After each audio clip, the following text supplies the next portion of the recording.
Welcome to the finale event of the 2015 MIT Generation Global program. I'm Michelle Nooch, Director of Public Programs for the Center for International Studies. Generation Global is a new program sponsored by CIS that's designed to serve our community high schools. For our pilot year, we teamed up with Prospect Hill Academy, a charter school in Cambridge. This year's Generation Global program includes a team of 2 MIT students, a Prospect Hill Academy faculty member, a K-12 curriculum expert, and 11 Prospect Hill Academy high school students. The global problem that everyone explored was healthcare scarcity, with a specific focus on the Ebola crisis. We're here today to hear from our high school students who will be presenting their authentic solutions to this global issue. Our fellows will further describe the program and also formally introduce our panelists. But first, I'd like to thank everyone involved in the program's success, who worked tirelessly to make today possible and contributed an equal, if not overflowing, measure of flexibility. These people include Charlene Yang, the curriculum development expert, Michael Moretti, our planning partner at Prospect Hill Academy, all of this year's fellows, including the MIT students, the Prospect Hill Academy teacher, and of course our high school students. I want to thank the high school students' parents, and I also want to thank our esteemed panelists. I'd also like to thank Lynn Todman, an MIT alumna, for her enthusiasm and generous contribution to the program. Now let's get the program started. Please join me in welcoming Jessica Nolette, our faculty fellow from Prospect Hill Academy.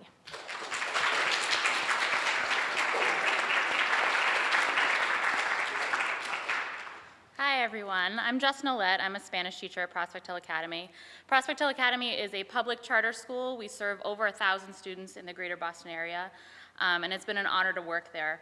Our mission is to prepare students for success in college, create a lifelong love of learning, and foster responsible citizenship. And part of the reason I wanted to be a part of this program was because that embodies all of our missions. And it's been such an honor to watch our students participate in this program, delve into something that they're passionate about, use the skills we've taught them in school, and transfer it to something new in a new space. And it's really been an honor to work with them. So I'm going to introduce Catherine and May, who are the MIT students who really built the curriculum for this program and helped coach our students. And I really hope you enjoy the presentations. I'm very excited about them. So Catherine and May.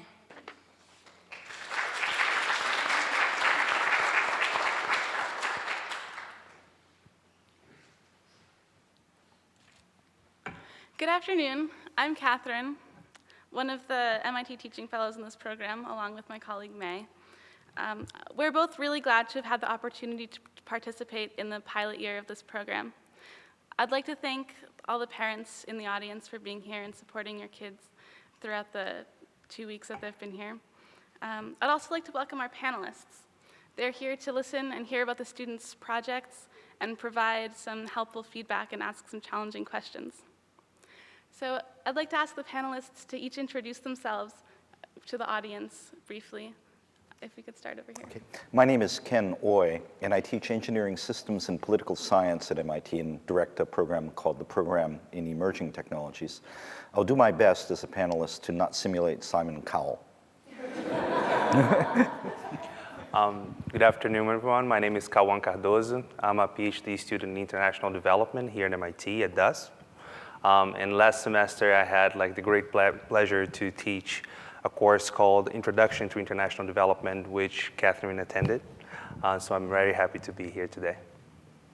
Hi, I'm Christine Pilkovich, and I manage MIT's International Science and Technology Initiative Japan program. Why Japan when we talk about international development? Prior to, I have over 20 years of experience in global health and international development. So hopefully, my experience in the field, living in East Africa as well as in Asia, will help to give some sort of comments and guidance to the students' project. I'm really excited to be here. Congratulations to all of you already. I'm Jonathan Teisch. I was a grad student at MIT in biomedical engineering, so this is the first time I've been on campus without being graded. And I'm a physician at Brigham and Women's and a medical informatics researcher really doing work on computers in medicine and particular interest in global health problems and information systems in low-income countries. So I've seen some of the preliminaries from some of the students. It's an impressive body of work. I'm looking forward to seeing more. Thank you all for being here. So in a minute, I'm going to hand it over to May, who's going to talk about the students and their work in a little more specificity. But before that, I want to take a few moments to talk about the program itself. So the idea behind the Generation Global program was to identify a problem of global scarcity and propose solutions. We focused on the lack of healthcare access in West Africa, and we used the context of the Ebola epidemic to focus our efforts. Healthcare provided a good topic because it has a lot of different points of entry, all of which relate to other issues of global scarcity. For example, lack of infrastructure, sanitation, nutrition, education, governance. As you'll see, each of the students' projects contributes a solution to part of the larger issue. Over the course of the 2 weeks, the students were tasked with understanding the nature of the problem, which is already a year-long course in and of itself, but they also had to identify, create, and critically assess their own solutions. They approached the challenge with energy and enthusiasm. On the first day of class, we had them come up with a list of questions they had about healthcare access in Liberia. In 20 minutes, they came up with a list of over 60 questions. They also did a lot of research. They heard from speakers, experts in their fields, from science to policy, and they challenged them with thoughtful and incisive questions. They then applied their knowledge and creativity to propose novel solutions to some of the most challenging problems there are. I think they did an exceptional job. So May is going to speak about those projects and the students in a little more detail, and then you'll get to see them for yourselves. Thank you, Catherine, for that lovely introduction. As one of the co-teachers for the program, it's been a real pleasure getting to speak with each of the kids individually. I've learned so much from them. And over the course of the past 2 weeks, not only did we take time to think critically about healthcare access in Ebola in West Africa, but slowly over the course of the 2 weeks, the students sort of grouped off and they sort of explored their own subtopics based on interest. And so for today's presentations, we'll cover 4 major themes.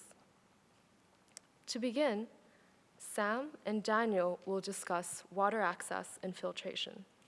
Next, Leah and Haley will discuss culture and radio. They will be followed by Alex and Jake's idea of an Uber for Ambulances app. And finally, Lucy, Erica, Mars, and Jonah will discuss improvements to USAID's current foreign aid policy. So without further ado, let us begin. Sam and Daniel.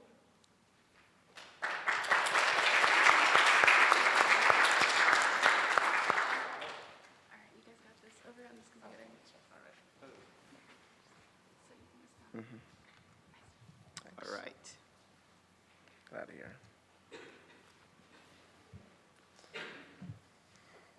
Good afternoon, and today we would like to present our solution to Project A.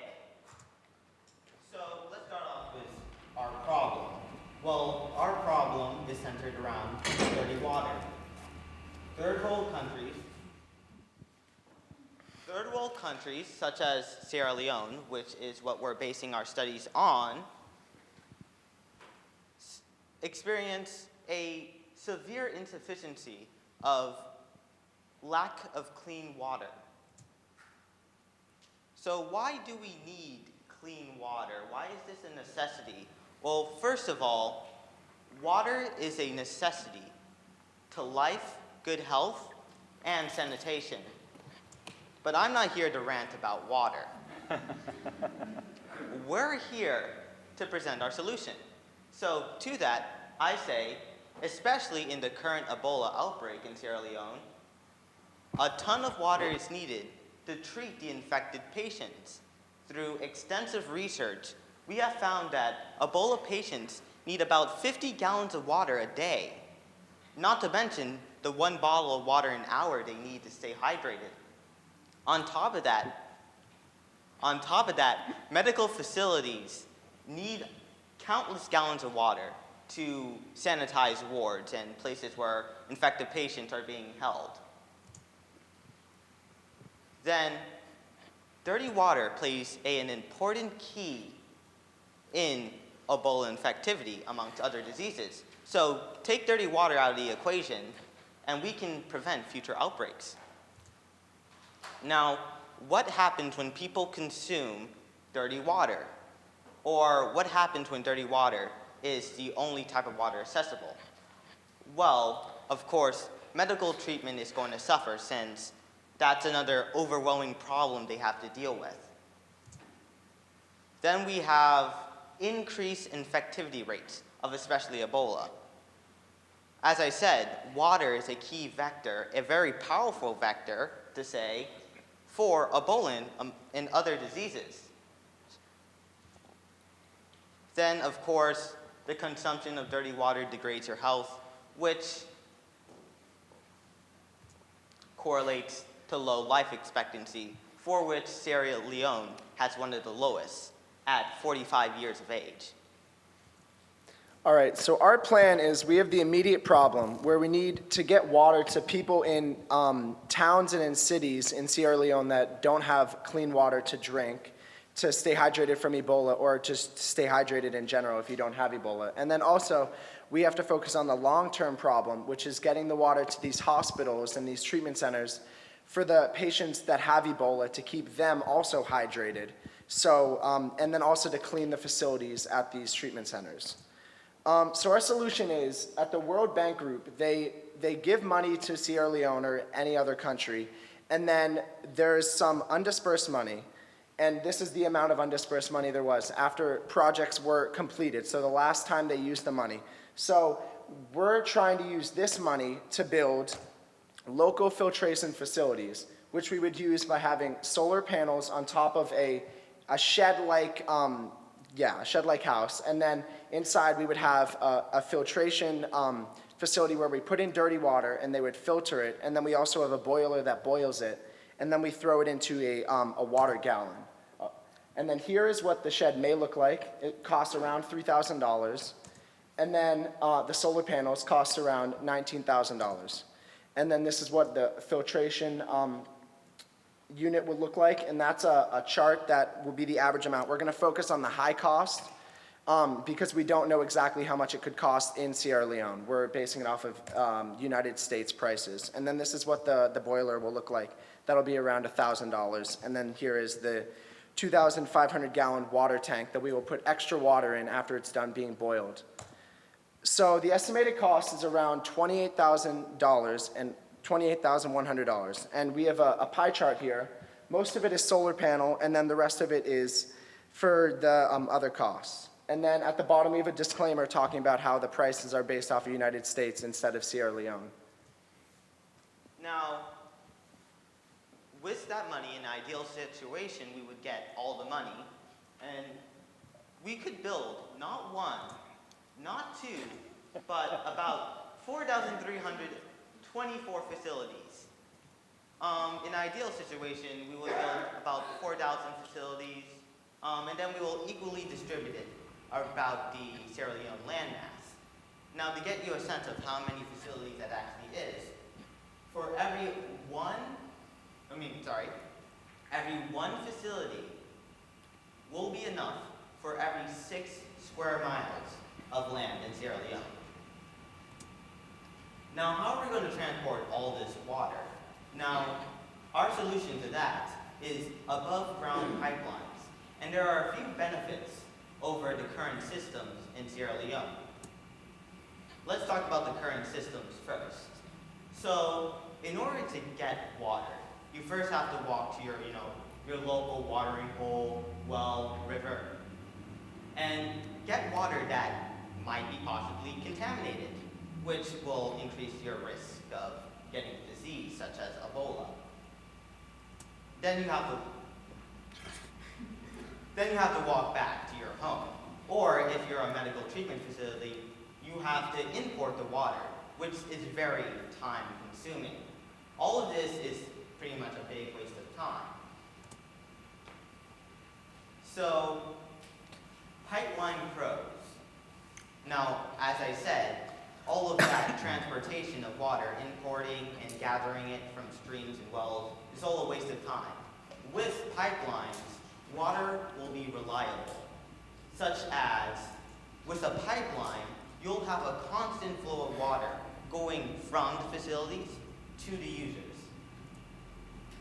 Then, another benefit of pipelines is water security from further infection. As you're, gathering your water, that water you're bringing home is very susceptible to further infection. So with pipelines, you can safeguard your water from further infections of transporting it back home. Then pipelines are relatively cheap to build. So getting the materials and maintaining the pipelines will be very easy to do. So we all know about people building water wells or something like that, and they break down, and then when we come back, we see that they're broken down, and they're like, we don't know what to do. So what we decided to do is we're gonna have the people in the area build it with us so they understand how everything works and how to repair it if something actually does go wrong while we're gone. So we have some problems that may occur, which is the price, as I had spoke about earlier, where we don't know exactly what it could be, but the $28,000 is around what we had gotten from extensive research. And then the importation of materials, if it's from the United States, could be difficult because of through customs, and then it could be staying in a lot if they don't get through very quickly. And then education of the locals, as I spoke about, we're gonna educate them, but everybody forgets things. So we may leave someone who helped us build it, someone from overseas like America, to stay for a month or two to make sure that everyone understands. And then also, if they don't know English, they may know a different language, to get someone who knows that language and help them understand. So when we leave, they can repair it if they need to. And then to keep the facilities secure, maybe in a rare case of a raider taking over it, or if a pipeline gets destroyed because of weather. We have to figure out how to make sure that won't happen. So this is Project A, helping Sierra Leone one drop at a time. No, Sam. Helping the world one drop at a time.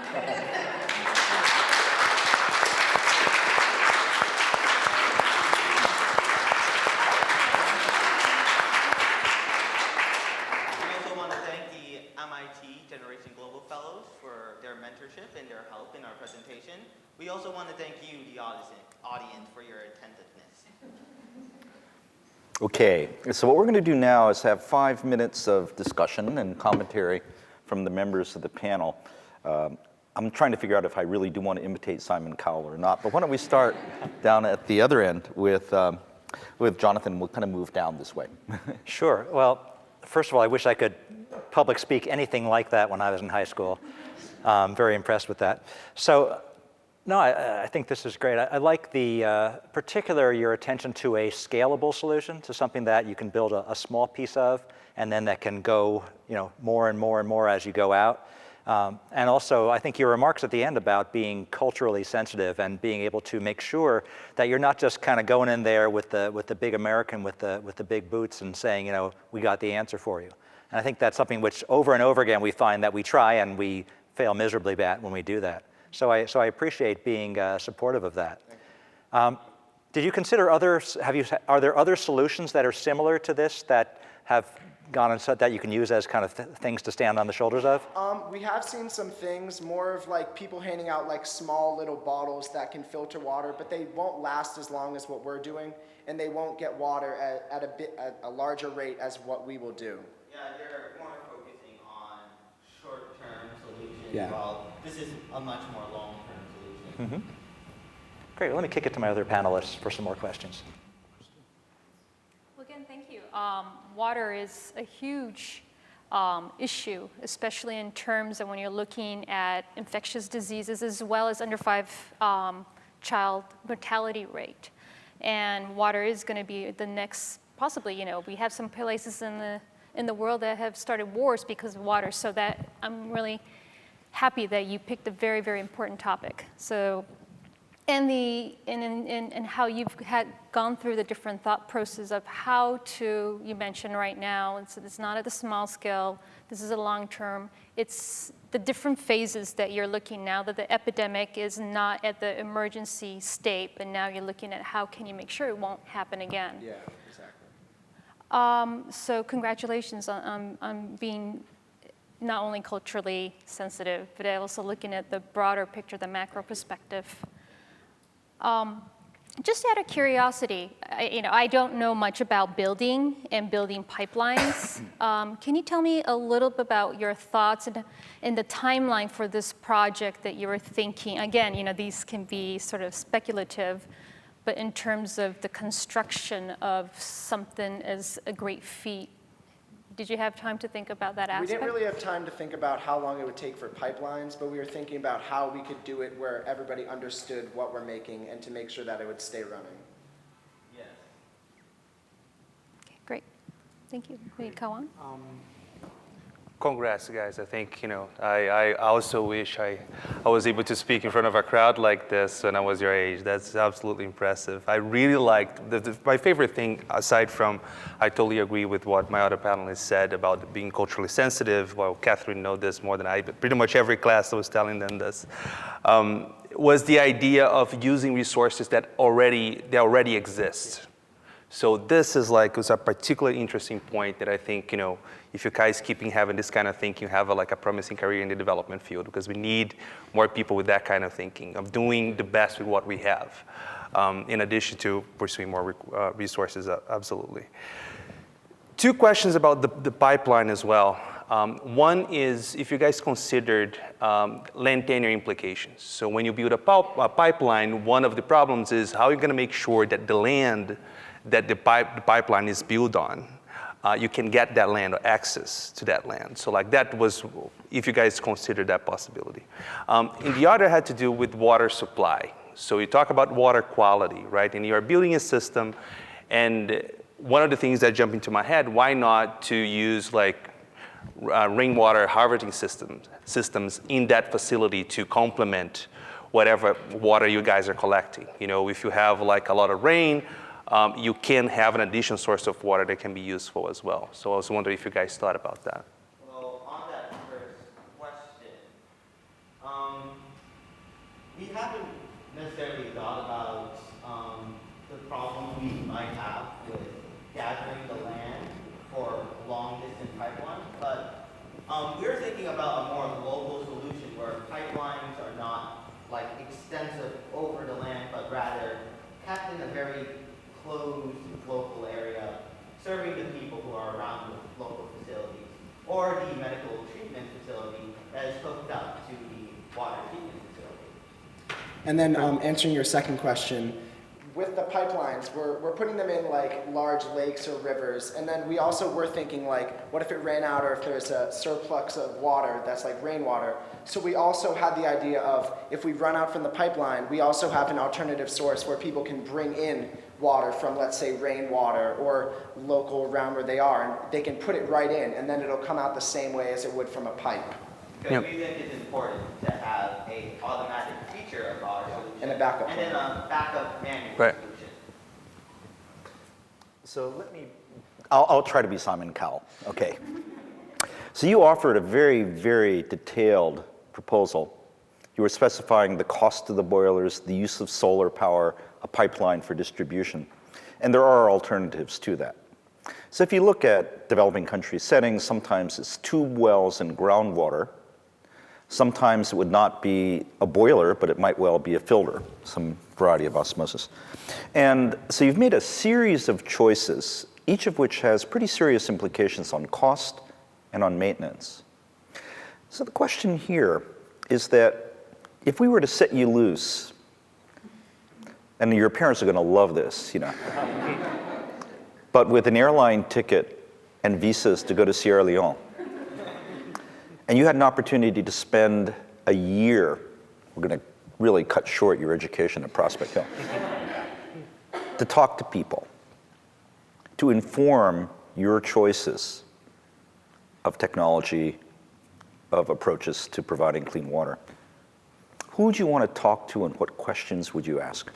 I definitely think we would speak to people around like construction first to make sure we know how to build it and they know how to build it and they can teach the people in the community how to build it, and then also places where we can buy this equipment, and then we can speak to them about how, and then we can speak to the towns. If we have an entire year, I mean, we can talk to the town we're going to put it in, because we're going to start with one and then build off from there. We can speak to them and see how they feel about it. We're using the boiler and the filtration. The boiler's like a just in case to make sure that there's nothing in it, and the filtration is like it's already taking stuff out, but just to make sure it's the boiler. And then we speak to them about it, and we'll speak to them, and we'll see how they feel. And with the solar power, it's so we don't need to use battery or like somewhere else. Yeah. Do you have thoughts on it? I think he explained it all.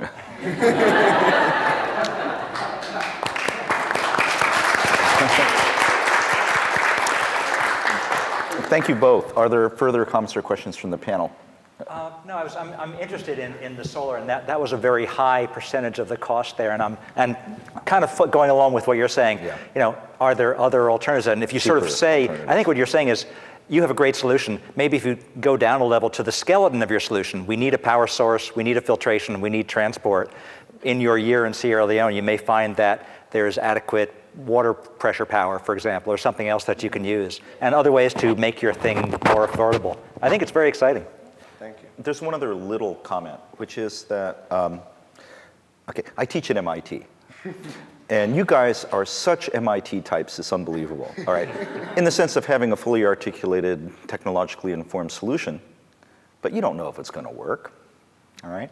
And so the recommendation that I'd make is that when you're developing proposals of this sort or developing programs, to be doing so with active attention to how would you get information that you would then use to modify your initial plan. Because there's huge amounts of uncertainty on the technology, the local conditions, the economics, whether the World Bank would actually come through with all that money that you're counting on. And in a sense, thinking about what you don't know, what additional information will be required and how to obtain it, and how to adapt as information comes in, is oftentimes as important as having a nice blueprint.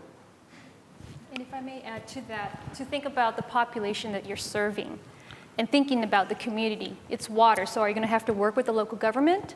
Is it going to be privatized? How is that water going to be distributed? Yeah. So those are other things that you have to, different problems, questions that you need to think about in preparing these types of proposals. Yeah. I just love that Professor Oya said 1 year instead of 3 months, because it's exactly the kind of approach that we often miss as students. Like, it is important to build a long-term engagement and going there to listen first. We are talking about water as if that was the key priority. You might arrive there and the community say, actually, we need something else first. And we should be open to that. Or you target communities where that priority is the first priority, and then you go there, right? So that there is a part of groundwork that is very important, and with 1 year, you definitely would have time to do that. Well, actually, with that, are Sam and Dan's parents here? Okay, so they're not freaking out. Oh, you are? Okay. Okay. We'll talk about whether they should go off later. Okay, thank you so much. And so you want to next one?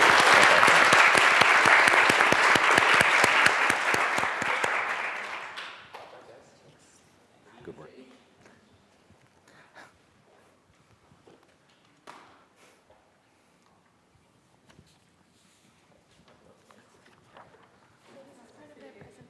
Okay.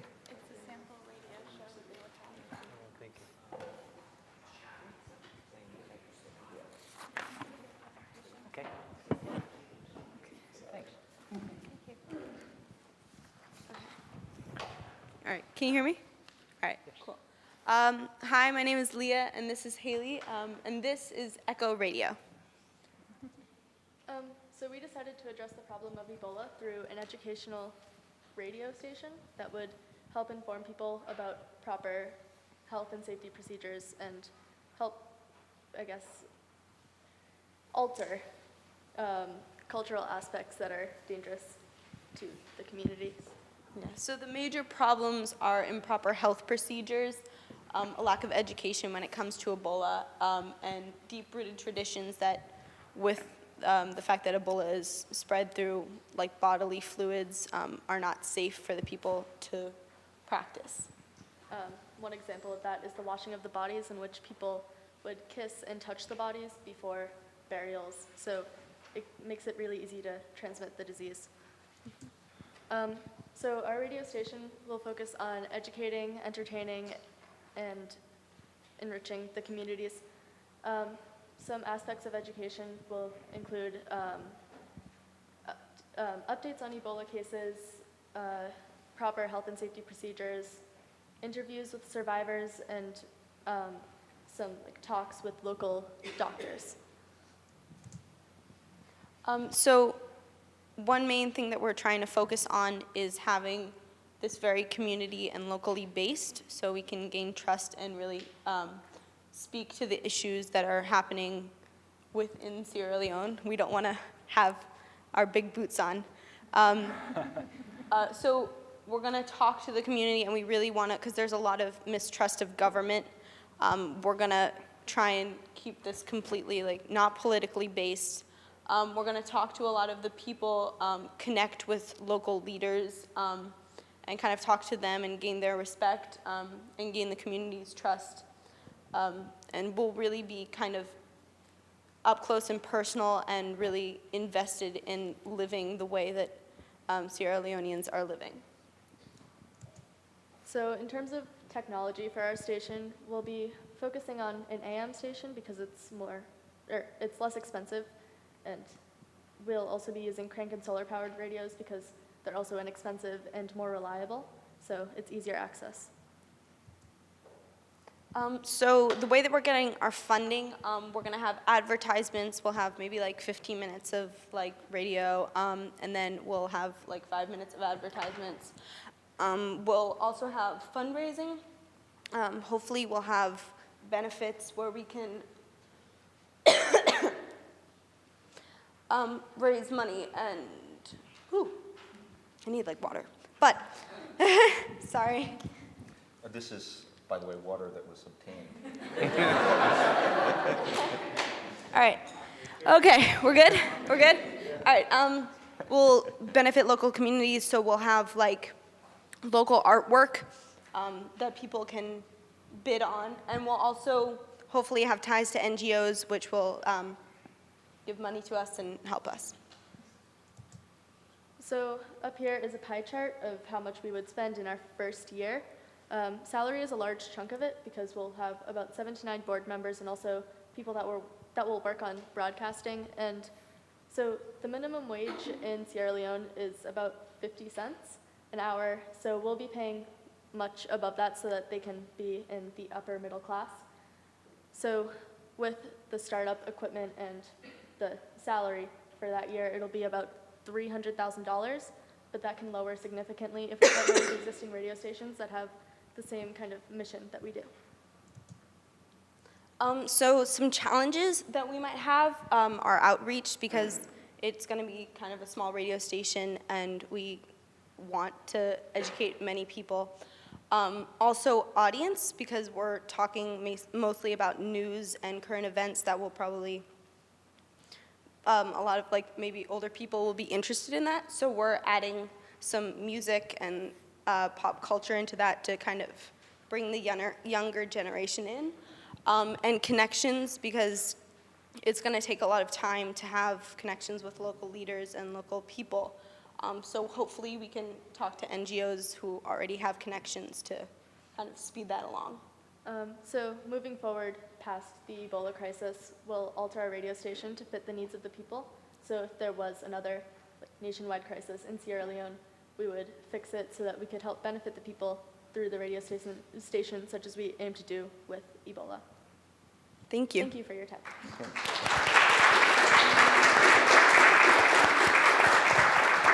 So shall we mix it up a little bit and start here and then work back? Okay.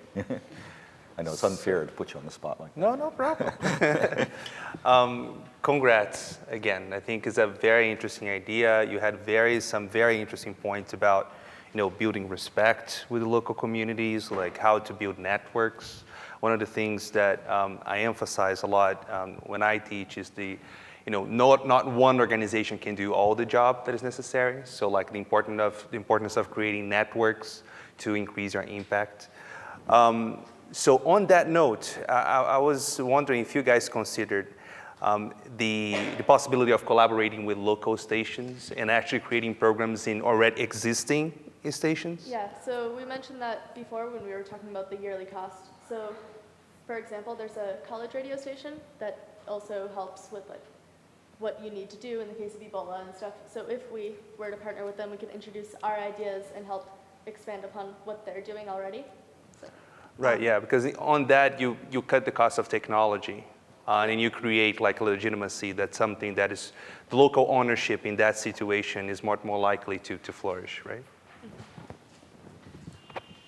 Well, first of all, congratulations. Fabulous presentations. My goodness, if I can only make my presentations look like that. I echo what Kawan says. Starting up a radio can be a lot of hard work. Try to fill the airtime. I've had an opportunity to be on a radio show before, and an hour is really long, let alone the entire day. And 5 seconds of dead silence seems like an hour itself. So, the whole concept of working with maybe a popular station, you mentioned it as well, that's already there. A lot of people in West Africa, Africa in general, do tune into radio. So sort of piggybacking on that program, buying airtime, which will decrease possibly your cost of your program. It might stretch out to other aspects of it. I also want to commend you on your great background on the research, as well as everybody else, that you really learned the problem, even though you're, 3,000 miles away, 2,500 miles away from where the situation is. And I really like, even in your presentation, how you've addressed the cost and accessibility issue. That's why you went for the AM in the power cranked radio.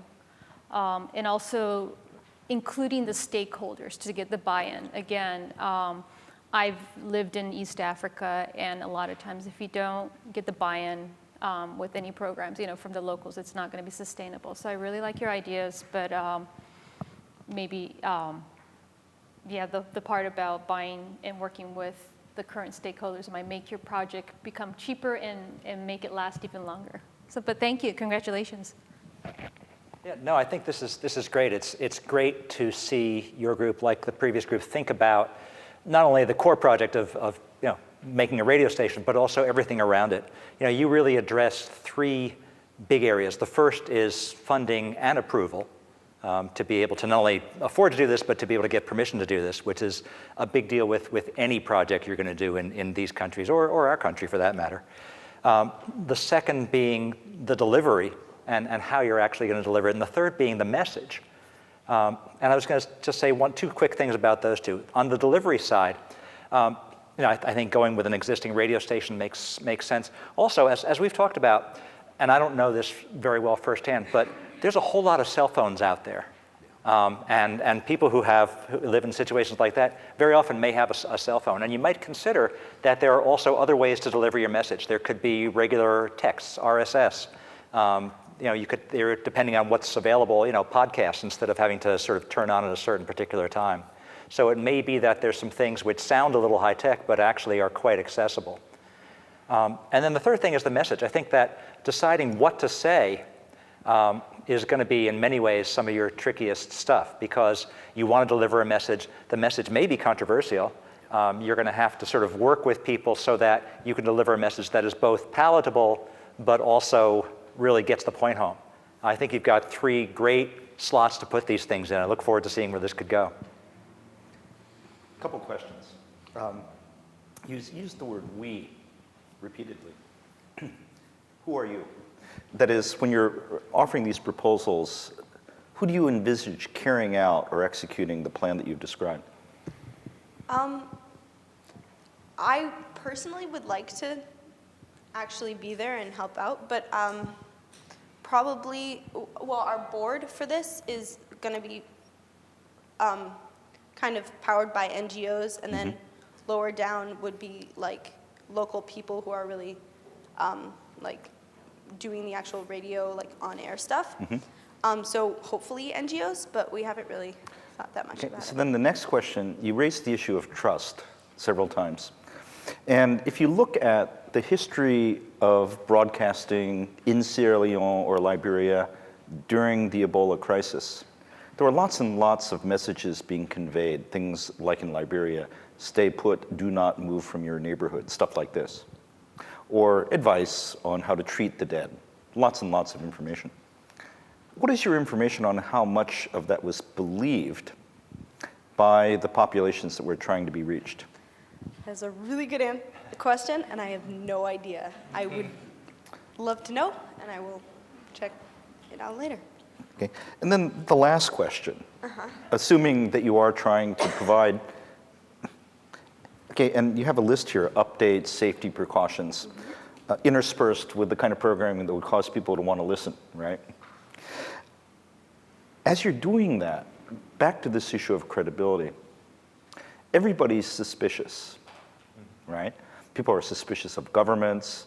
People are even suspicious of Coca-Cola if you were lucky enough to get them as a sponsor.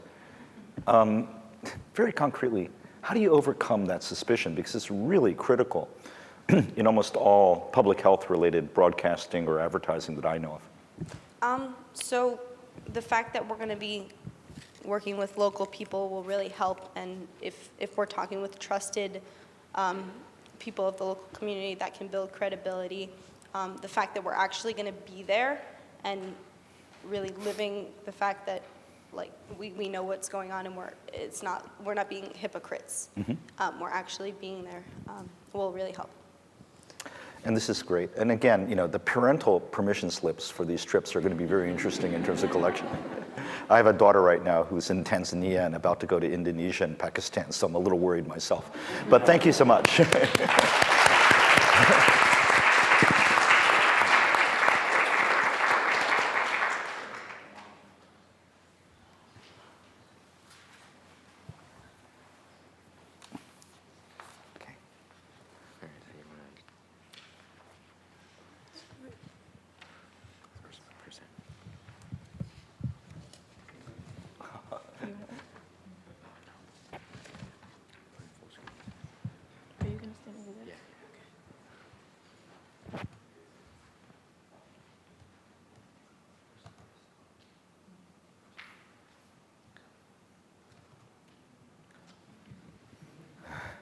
I'm sorry.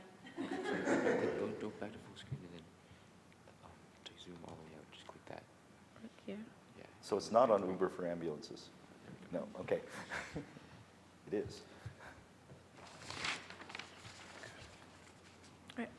Good afternoon, everyone. My name is Alexandria Noah, and this is my partner, Jake Gunther.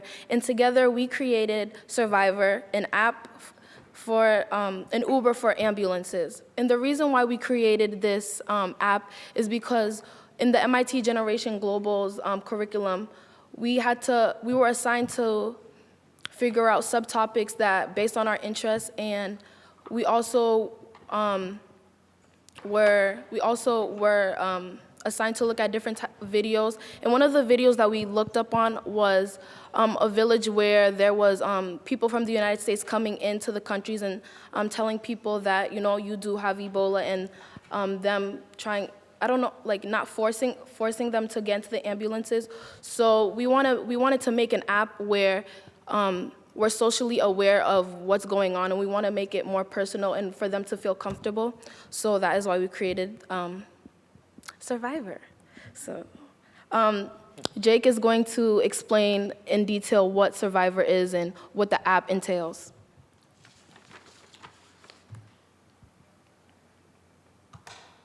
So here's a prototype for Survivor, the app. So you come into the app and it's a blank screen just with the word, and it's easy as just tapping Survivor right there. And then it's a little small here, but what it is, it's a heat map that uses a GPS location that shows where you are and areas around you that's been affected by Ebola. And what you do is it's as simple as you can see that there's ambulances around, and it's as simple as just clicking the one closest to you. And just like that, an ambulance is on its way to pick you up.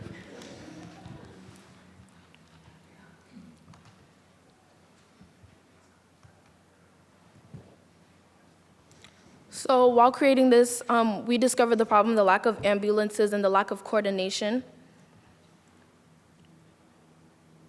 And like Jake previously stated, there's two main features, a heat map and an ambulance alert. And we thought a heat map would be awesome because you get to really see where you are, and you also get to see where the outbreak is and the degree of how severe it is. Now, one thing about the heat map is you may ask, how does this map get updated so frequently? How can I know that this place actually has this much Ebola? Well, it's actually very simple. Once you request an ambulance, you basically become another number which represents where it uses your location and shows that which is most densely populated with Ebola. And we wanted to create this app very simple, so there's only two features because we wanted to be fast and efficient. Now, as this app is just a prototype, there are some changes and improvements to be made. We want this app to be as user-friendly as possible, and we know that to cater to the user, we have to make it as picture-oriented as possible because many people are illiterate, and it has to go for anyone. So we want to make everything as quick as 3 buttons, just so you can get an ambulance. So the minimal viable product, so when we were discussing the financial cost of everything, we wanted to do like a first round or first trial. And so we decided that we would have 4 categories: software development, phones, charging, and solar panels.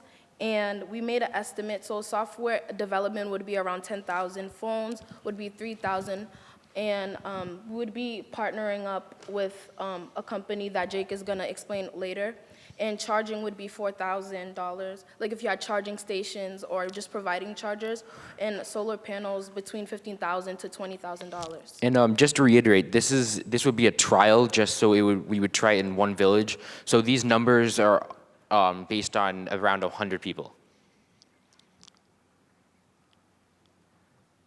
So one of the major challenges is the lack of ambulances. Currently in Liberia, there are only 12 ambulances. So this is just such a big focus point for us and for the whole Ebola epidemic, because this is something that is preventing people from getting to hospitals, getting treatment, and it's something that needs to be fixed. Because you may think that a big challenge could be getting cell phones, but it's actually, in Liberia, 2/3 of every household has 1 phone, and that's a much bigger number than people might expect.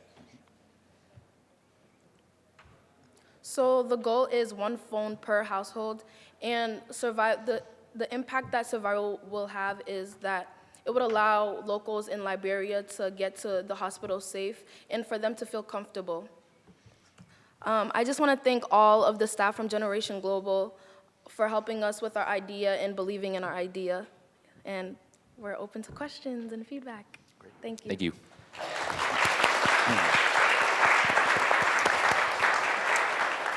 Okay, Jake and Alex, we're going to start with Christine this time. Again, thank you and congratulations. I like how you are very innovative, and this is sort of talking to MIT, apt, hackathon, so it's very much in the environment. Just a few things. I like how you said focusing on simplicity. Absolutely need to realize that a lot of the populations cannot read, so using pictures, color graphs to make it simple is really great, and I'm really glad that you did your research in finding that out. But I wonder how many people actually have smartphones. So I wonder if there's other innovative ways that you can use to, as Jonathan was saying, to more the older flip phones, SMS texting types that you can sort of transform this app so it can reach more population. And other couple of things that I thought about is I've done some logistics in East Africa, and I wonder, how the road conditions might be in Liberia, and how it might infringe upon some of this issue. So those are the things to think about in the back of your head, as well as you were saying, there's not a lot of ambulance. Is there other innovative ways that you can create ambulances? Privatizing? There's definitely we don't need an ambulance with special colors and everything. We can take a van, put a siren on it, and just use make sure that we clean it before patients come in, and that's just as easy because with working with our resources. Thank you. So Dr. Teicher. Thank you. So no, absolutely. I like the idea of having a simple approach to things, and I second the idea that, can I do a text that gets it out there? So the 12 ambulances is going to be an issue, right? And I'd like to sort of go along with that as well. I imagine that the demand is probably for more than 12 ambulances at any given time, especially during the peak of the epidemic, certainly. So in some ways, Uber, as we currently think of it, requires there to be a lot of suppliers out there for the demand. And if I press a button for an ambulance and the nearest ambulance is 60 miles away, maybe taking care of somebody else. Yeah. So I think that I would wonder if you can go and do just what you said and expand on that a little bit more. Can you recruit more vehicles that can serve the purpose? And then maybe can you actually have, when you call for an ambulance, can there be dispatch? I'm an emergency doc, and ambulances kind of get managed centrally. So if you need an ambulance, can you text into some central place which then figures out whether they can send a full-fledged ambulance or a smaller thing or a horse and buggy or something else like that? Is there a way to kind of recruit more and more things at different levels so that you can call upon them? Well, we haven't thought about that, but I think that is a great idea because I feel like you want to keep it as simple as possible so you can use outside sources as well. But we haven't really thought about that, but thank you. Yeah, but I think if you take what you've got, which is this very simple way of saying, I need help and I'm right here, and combining that with some trained folks in the middle who say, well, we can dispatch the right thing, I think you could have a very nice thing here. Thank you. Thank you very much. Right. Congrats, guys. I really like your idea of trying to develop a prototype to prove your concept. This is another thing that I think is very important, as just before we go to the field, we try to think about the idea conceptually, but actually creating a prototype will give a much better understanding of how that might work in practice. There are a lot of apps out there, not only here, but including for development.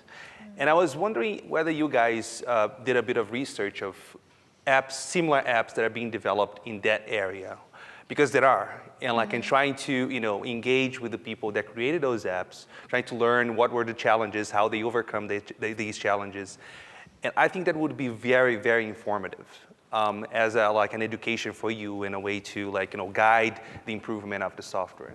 I agree with that. We researched we went to the App Store and seen the different type of Ebola apps, and obviously there was nothing like this. So we kind of use Uber as a to help us and inspiration, and also there was apps like Ebola Tracker, just many different things, and we wanted to create something that's just completely different, but also is similar to what we have in the United States, but it's going to be beneficial to somebody else. Yeah, we found that a lot of apps are information-based and more of just ways to protect yourself, but we feel that this app is something that provides users with comfort, and not only does it provide the user comfort, but it also provides ambulance drivers, because one of the major issues that people don't realize is that the ambulances don't know where to go because they have no way of seeing where the help is needed. So they drive around villages just seeing if there's Ebola patients there, which is just such time consuming. Right. So a follow-up question actually on that point. If we set this up in terms of the problem that you're solving, all right? You have a family member, probably symptomatic, And so the idea is that instead of dialing 911, you're using this app to summon an ambulance to take the symptomatic family member to some sort of a field hospital with lots and lots of other people with Ebola. You're analyzing this as a key part of the problem of containing Ebola. And yet, is part of this problem that family members were often reluctant to summon help? Yep. In fact, they didn't really want their family members transported to hospitals where the level of care was low, where the risk of simply dying in bad conditions was pretty high. So in that context, how important do you think the app is? Yeah, well, I mean, we've definitely looked into that, and what without the app, what happens is people will come in their space suits, as some people call them, and they'll take people away, and that can be very scary for people who don't understand what's going on. So why this is better? This means that they are giving their consent to be able to be taken away and they feel comfortable by selecting that they want an ambulance to come get them. Do you have anything to add? I agree with you. Also, I think that this app is really important and it's useful because if you think about it, it's really simple, but it can help a lot because the time. Let's say that a patient is waiting for so long. Pretend this app didn't exist. The patient is waiting so long. But if you did have this app, you would know when the person's coming, and it just saves more time, and that person has potential to survive. So. Okay. Sorry. Go ahead. No, I really like this point because I think it gives you an incentive to think about the comparative advantage of your app vis-a-vis of what exists. So one of the questions that we didn't raise so far was like how people seek help now without the app. So like in many of the countries that I lived in, especially in areas that is hard to get access to, you rely on your neighbor. You rely on your social networks, right? So like your app would have to be like comparatively better or more useful so thinking about the problem in this way, I think would be like a very interesting way to approach it. Definitely. Thank you. Do you want a last bite at this apple? Again, we No, have I a legitimate emergency room physician here who has experience in region. So, Jonathan. No, I think that it's the shell of something that's great. And I think you've got a user part for the patient, and I think you have some of your more complex stuff I think will get used by dispatch or whatever else happens. I think it's probably two pieces to that may actually work separately as opposed to with each other. And I agree with you that needing the GPS or whatever other kind of function comes together. It kind of goes to be the same thing, that the technology is great, and then the question is, what are we doing that's addressing this, that's making this incrementally better? So I certainly agree with saying, what are they doing now? How do they approach ambulance dispatch now? Yeah. And have we come to them and said, what are your problems? So sometimes we come in and we say, I've got a better answer. Sometimes we start by saying, well, what's the problem we're dealing with over here, and being able to improve them. I think you've got two very good nuggets of that. Good. Thank you very much. Thank you. Thank you.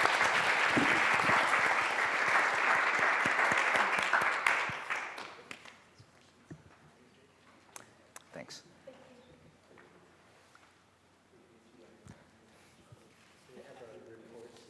Okay.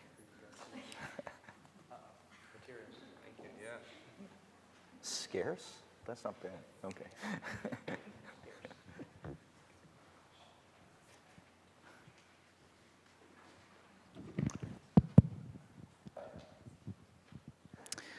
Good afternoon, everyone.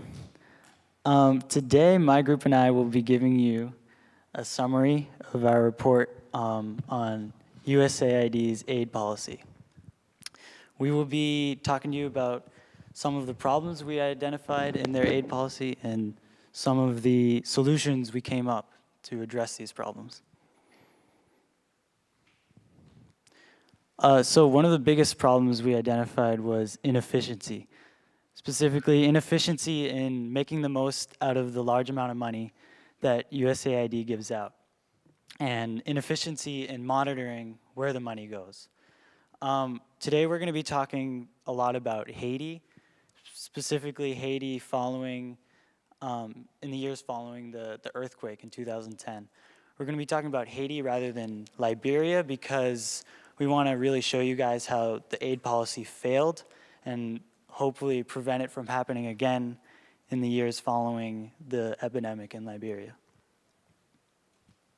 So what we have in this graph is just showing you how much aid money the United States gives out. Nearly a third of all the aid money given out every year internationally is given out by the United States.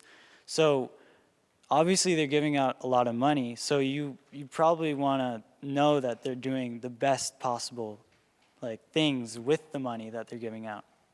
But that's not the case. One big problem that we identified is that USAID prioritizes US suppliers over the people that they are supplying. So following the earthquake in Haiti, they gave the most money by a large margin to an American development corporation called Chemonics. So why we see this as a problem is because we want more money to be going to the people, say an NGO in Haiti that knows what they're doing, rather than a corporation that has to come in with their supplies and their people from Washington, D.C. We feel that the money could be spent much better, just all over the place. And now I'm going to hand it over to Mars. Another issue that we found was USAID contracts for-profit organizations. We see this as an issue coupled with Jonah's thing because these for-profit organizations are obviously going to have profit in mind rather than helping out natives. This chart shows where USAID contracts and awards went following the Haitian earthquake. Only 0.7 went to Haitian businesses, while 56.3% went to companies in the Beltway, which is Washington, D.C., the surrounding area. Another issue is that USAID is influenced by U.S. ideals. Here is the cost of operations for the 2013 fiscal year for USAID, and we can see that the goal that they spent the most on trying to achieve was expanding and sustaining stable states through democratic principles. This is an issue because if USAID follows these policies that U.S. foreign, if USAID donates to these democratic states and tries to spread democracy through giving their aid money, a lot of aid money isn't going to go to people who need it, who are in states that are run by, say, dictatorships or one party. And those are probably the people who need it most. We also saw that USAID uses money to expand U.S. influence. Here's a chart of the amount of foreign aid money being given to a temporary UN Security Council member. We can see that the year before they're elected, it's pretty low, but when they are, it drastically increases and continues to increase until the end of the term when it drastically declines. Okay, so they just spoke a little bit about the problem, but we're here to speak about the solution. Our first recommendation is to buy from local businesses and companies in order to stimulate the local economy. We understand that in these developing nations, not everything is going to be available, so we can import from the US. However, our goal is to buy as much as possible within that country. Our second recommendation is to have locals plan solutions based off of their needs and limitation. So we'd have a group of USAID workers, specifically one translator, one project manager, one accountant, and 2 engineers that would act as advisors, and they would help educate the local representatives and leaders on finding problems and fixing them with solutions. So they'd sign off of any solutions that were given by the locals and would give the money for them to help build and maintain their solutions. We will also have independent inspections and audits to determine the USAID's budget, as opposed to having Congress determine it. Our purpose behind this is to create a separation between US ideals and political schemes versus actually helping the people. Yes, let's go. So we understand that this idea is not foolproof, and that USAID and that the U.S. government will not won't be super excited to hand over part of their government, because obviously, if someone else is benefiting more than us, that's not great for us. However, we are creating long-term allies overseas, and we are helping the people as opposed to just jumping in and doing whatever we want without communicating with the local people. So overall, if we implement our solution, we'll be able to put aside our politics, and we'll be able to help the people. So thank you. I just want to thank Catherine, May, Charlene, Ms. Nolette, and Michelle for this awesome opportunity. And I'd like to thank the audience and the panel for listening. So thank you. And we're now open for questions. Okay.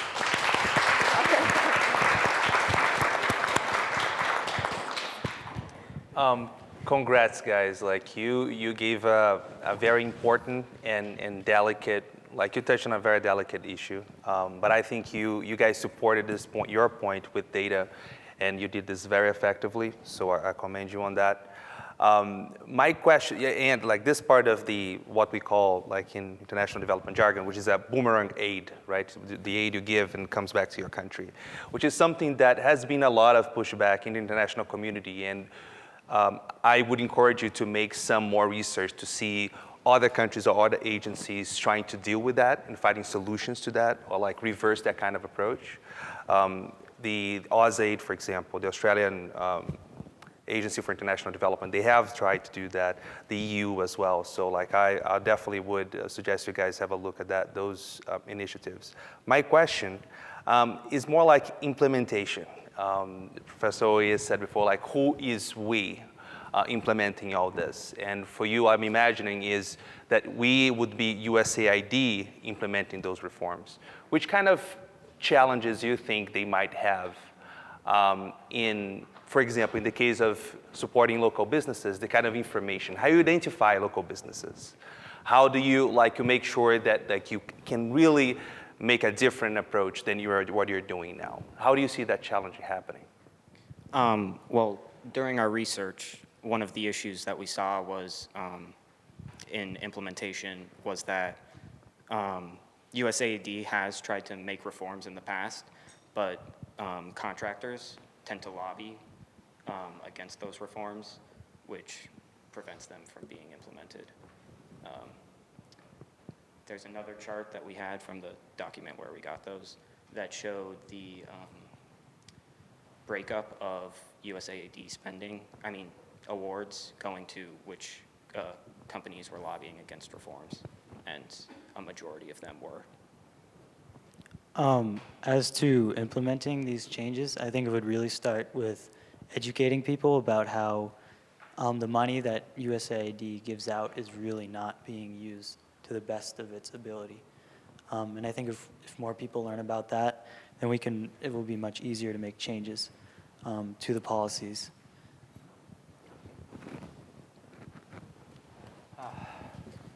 I don't know this stuff very well, but you know, it's interesting. You've had your first screen of all these recipients, and I'm an engineer and a scientist, and I don't recognize anybody on that screen. So the question is, I imagine that if I'm the USAID, I can't give to a small crafts vendor in Port-au-Prince. It's just way too inefficient for me to do that. I have to give to a bigger agency. And when my family gives money, we don't give it to one vendor, we give it to Oxfam, we give it to the Red Cross, something like that we believe will divvy it up properly. So I guess the question is, it may be that we have to give to larger organizations in order to break that down and have them kind of subdivide it. Is there a way for you to measure kind of the real impact, which is, okay, yes, that's a big organization, but did it reach the end users? How much of the money we gave actually reached the end population? How much of the money we gave actually achieved a goal? Is there, do you envision there's some way to put that kind of measurement into your policy change?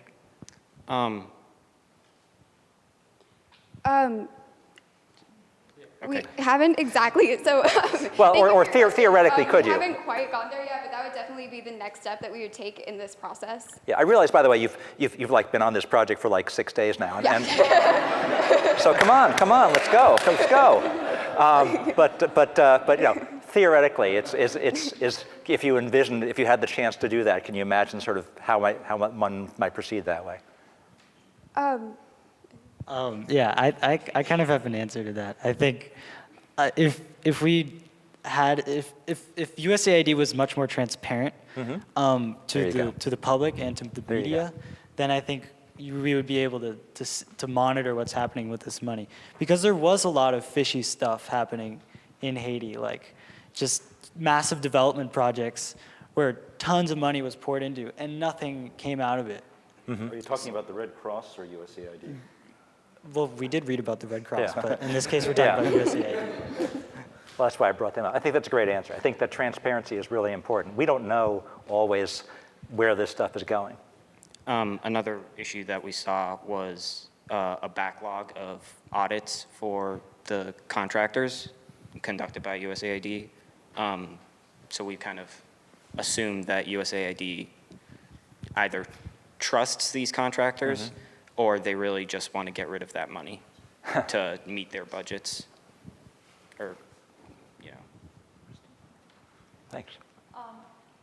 Congratulations on your analysis. I kind of like felt pangs because I did work for USAID for a number of years. But you know, USAID has gone through a number of reforms. And USAID is not just one unit. You know, it was created in 1961. It's governed by the law. The Congress has to set the budget. It's a hugely controversial agency because we don't spend the money here in the US. It's tax money, and it goes to the people in overseas. And even if the money that USAID gives that comes here, it goes through a rigorous assessment how that money is being spent because, you know, it's a lot of the Congress, it's not giving to the people of the US, it's giving to people overseas. And it's a lot less than what everybody thinks that we do give. So yes, there's a lot of criticism, and I think you pointed things out. But unfortunately, a lot of things are governed by law of how the money can be spent. And in fact, some of the money that USAID, now that USAID and Department of States are becoming closer and closer in this past few years, and how they have merged the goals in their strategic planning, it becomes a little bit more challenging when you want to help that individual in Haiti, when you have to go through all this bureaucracies over here.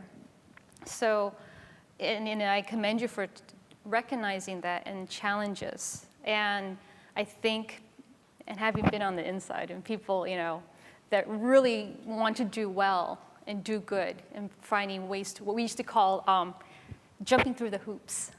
Because a lot of times, sometimes the inefficiencies, we will get questions. I was in the policy bureau at one point for a little shadowing incredible people that worked there for years, almost since the beginning of the Congress wanted this question answered yesterday, and we get it tomorrow. Was a lot of times because they're like, where's the money? Where's the money going? How much of it? And I think USAID is doing a better job using technologies of tracking the money, of where it's going. But I think some of the challenges, this is not just in the US, but it's also in other countries too, when it's the taxpayers' money. And how, you know, those are some challenges, and I think I want you to think about too, how to be able to tell the people the benefits, but yet you have these congressional leaders that are trying to get votes and saying, well, I'm doing good for you, but how is this good going to benefit by giving it to the people overseas, you know, the relationship that we're building. And then in all this, the challenges of how to make an organization efficient.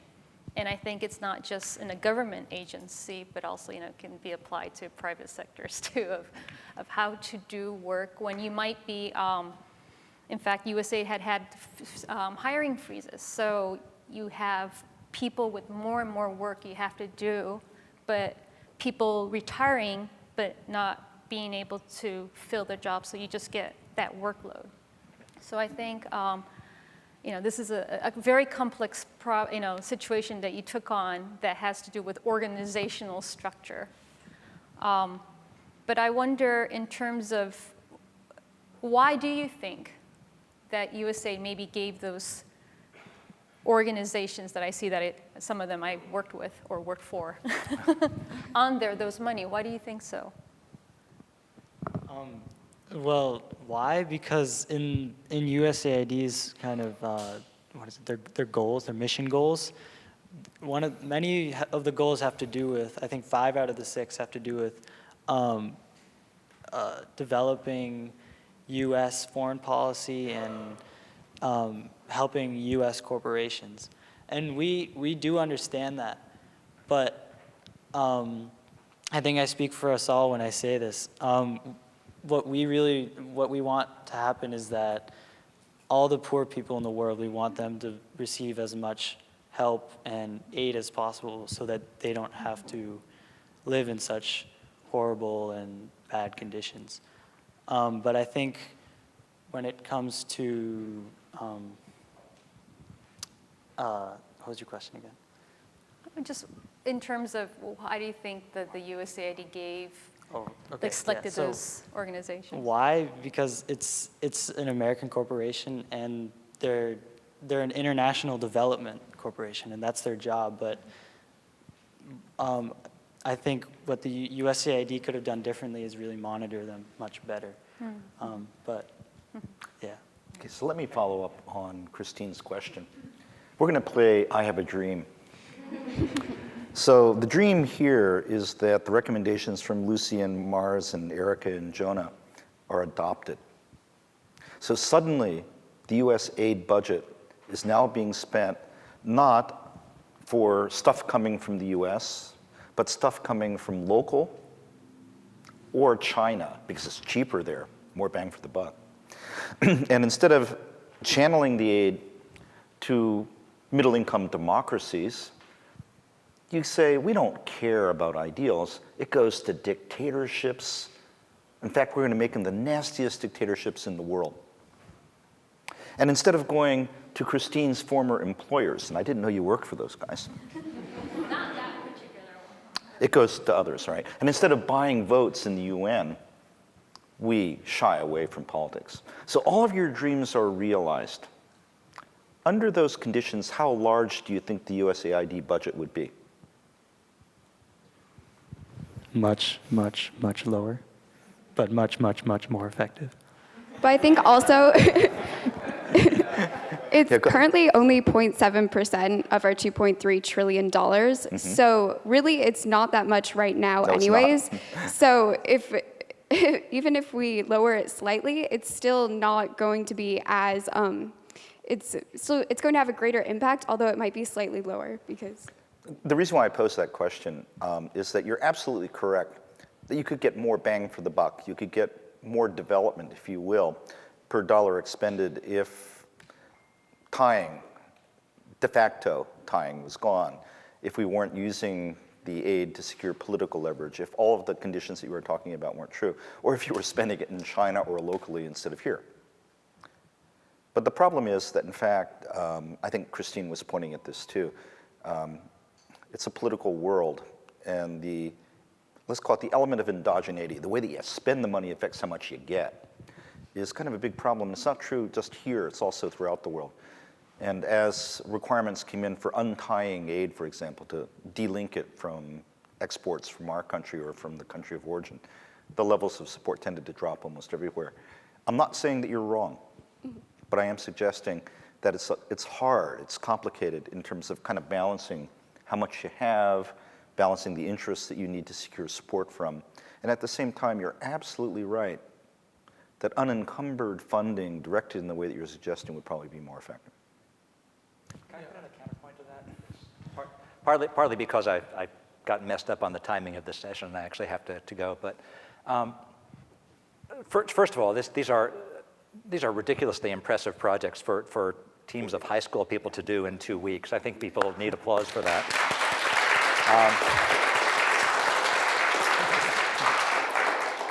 But more to the point, I think you're right. Whatever you guys do, whether you're doing this, whether you're working with the government on radio stations, everything else, there's going to be all sorts of potholes and bumps and people that don't want you to succeed and days when you feel like it's taking too long to do stuff. And that's kind of the nature of what we do out there. But none of those get anywhere if you don't start with the level of idealism and dynamic solutions that you're doing open loop here. So I think the ability, what you guys are doing to say, whatever's out there, this is what we want to get done. And if you can always start your projects like, I really want to get this part done, and this is how we're going to do it, and this is going to be our 3 main tenets that we're going to hold on to. That's about the only way to survive the muck and quicksand that you have to go through. So I think it's great that you're doing this. And you're right, the politics will be there. But this is the only way to get past it, is to start with something strong. I would second that, what Jonathan mentioned. And like making sure, I think as a next step, I would love to hear you guys developing a pilot project that would include, okay, if we could develop something on the fringes of the system, something that would have the system of accountability, of transparency, of focusing on local people, local business, how would that look like? And start with that small scale, like trying to see the implications of, your presentation was very macro, and trying to put the scale at the micro level and see how would that play out. I think would be a very interesting exercise. The second point very quickly, would be just to mention that USAID and direct aid money that goes to developing countries is not the only resources that go to those countries. They are active, they have their own economies, their own desires. And if you think about trade agreements, for example, one click in trade agreements can be way more beneficial for the poor countries than whatever aid USAID can do. The Doha round, for example, if you guys read about this, is something that is going on in WTO, the World Trade Organization. There are debates there that have an impact, a potential impact that is way larger than that. So it's important to put USAID and the aid money into perspective of this larger environment that is influencing why some countries are poor and some others are rich. Okay. And on that note, I really would like to thank all of the panels for extraordinary work. Come on, last week I think was when you got started. And this is really impressive. I wish my doctoral students could make progress this quickly on their dissertations.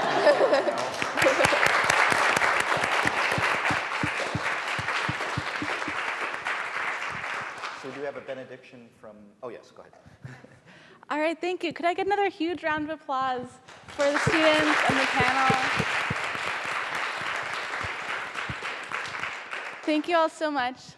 Thank you to the panel for your thoughtful and challenging questions and remarks. I'd like to thank Michelle particularly for running the program so smoothly and helping us with everything. And I think I speak for both May and myself when I want to thank the students. It was so much fun to work with you. We had a great time. We're really honored to have been a part of that and help you come up with these exceptional solutions that you did.